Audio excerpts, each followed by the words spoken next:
Ya, jadi memang saya udah cukup lama berbisnis dan alhamdulillah ketika sama istri awalnya tertarik, terus kita sempat bikin bisnis bareng juga. Ya alhamdulillah sampai sekarang. Istri juga belajarnya cepet banget. Bahkan dia sekarang punya brand sendiri kan, bikin hijab. Masya Wah, Allah. semuanya dia ngerjain sendiri.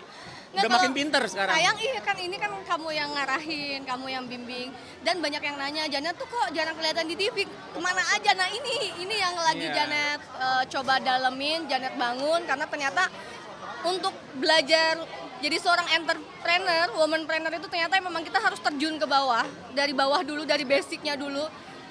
Fundamentalnya kita udah tahu, baru kita bisa belajar yang lain. Sebenarnya itu sih, basically mental dulu, mesti mental Mental, entrepreneur ya, harus mentalnya kuat, fisiknya juga, Mindset juga mindsetnya juga udah harus berubah. Bukan berdagang lagi, tapi buat berbisnis. Makanya perlu dibangun, dan itu butuh waktu gitu loh. Masya Allah. Kalau saya udah hampir beberapa belas tahun kalau berbisnis. Di Kalau F&B ya? ya di F&B. Kalau istri berarti dari Udah mulai 3 tahun. 3 tahunan ya aktif ya. Iya.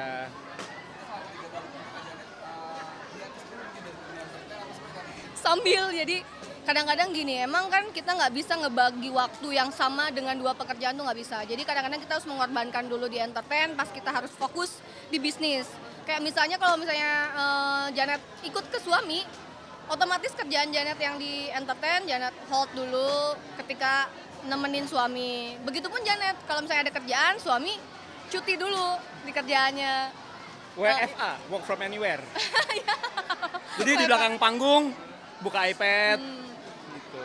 Tapi bener-bener jujur aku ngerasa kayak beruntung banget ya, walaupun waktu aku jadi banyaknya belajar ke bisnis, tapi di sini Janet kayak ngerasa bisa dikasih wadah untuk bisa berkembang, belajar dari teman-teman partner-partner yang hebat di sini, karena ternyata di SD Indonesia itu anak-anak muda semua isinya, termasuk Iya. suami saya.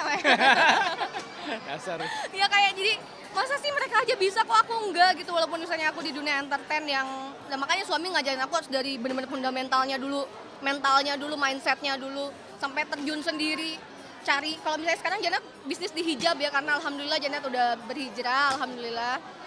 Dari situ aku benar-benar menerapkan apa yang sudah diarahin sama suami, benar-benar cari bahan sendiri, nentuin target market, nentuin harga, nentuin promonya seperti apa, marketingnya seperti apa, dan ternyata bisnis itu all about keribetan ya, banyak banget. Seru tapi ya. Seru, keribetan tuh yang mesti kita pecahkan, malah Ya, itu yang kompleks sebenarnya. kompleks banget permasalahannya. Tapi ya itu pendewasaan di dunia bisnis yang seperti itu.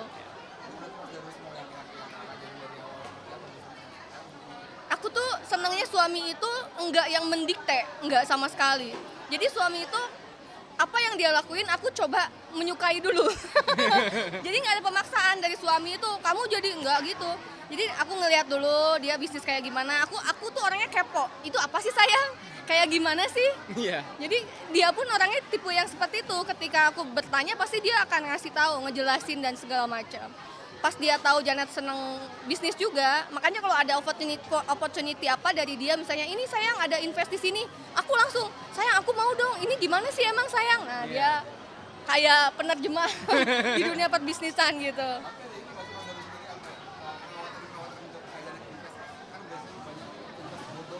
Iya, iya, iya. Makanya knowledge kan penting kan, pengetahuan tentang apa ya, tentang bisnis itu menjadi penting. Gimana caranya kita punya skill set, gimana caranya juga supaya kita tahu mana yang baik, mana yang enggak, mana yang investasi benar, mana yang enggak. Makanya nggak mungkin istri saya jermusin atau saya kasih opportunity yang nggak benar gitu. Jadi ketika kita tahu ada peluang yang bagus, pasti kita bedah bareng-bareng juga. Ini loh, nanti chance-nya nanti akan kayak gini, kayak gitu-gitu. Jadi kita udah tahu resikonya seperti apa, karena itu harus di-manage. Ya. Peluangnya seperti apa, itu juga harus di-manage. Jadi setiap bisnis itu kita harus bisa meresikokan atau bisa mempertimbangkan. Meminimalisir resiko. Iya, bisa apa ya, risk management disebutnya.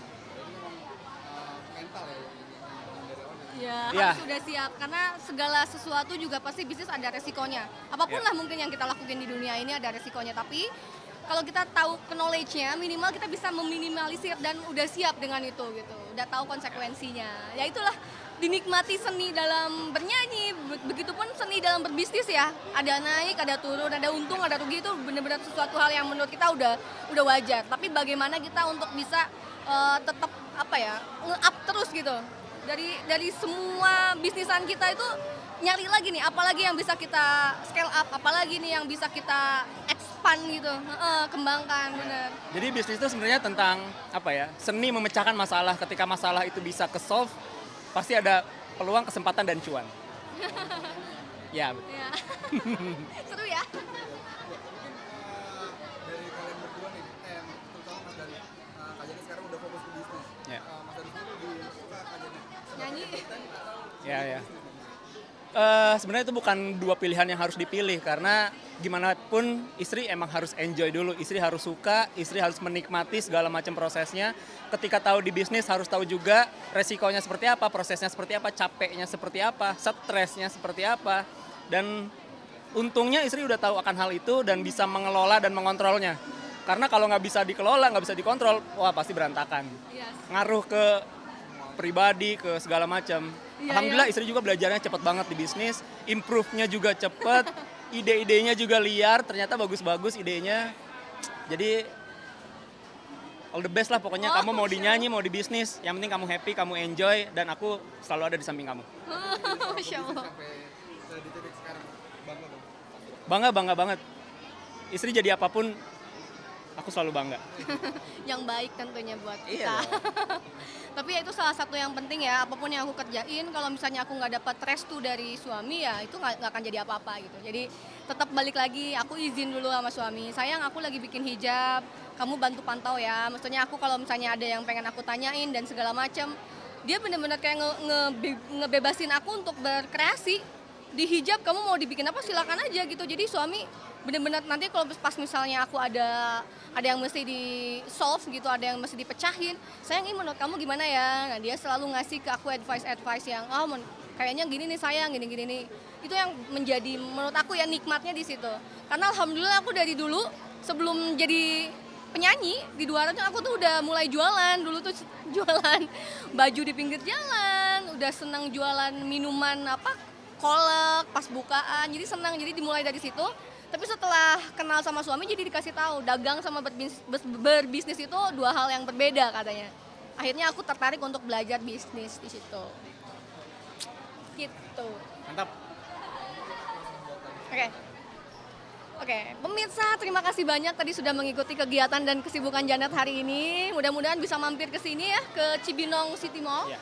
Mudah-mudahan bisa menikmati juga, mau yang seneng teh, mau yang seneng susu, mau yang seneng kopi, boleh dicobain produknya Janita Janet ya.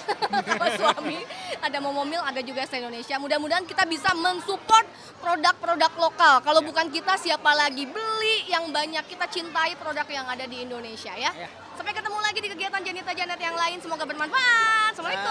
Assalamualaikum.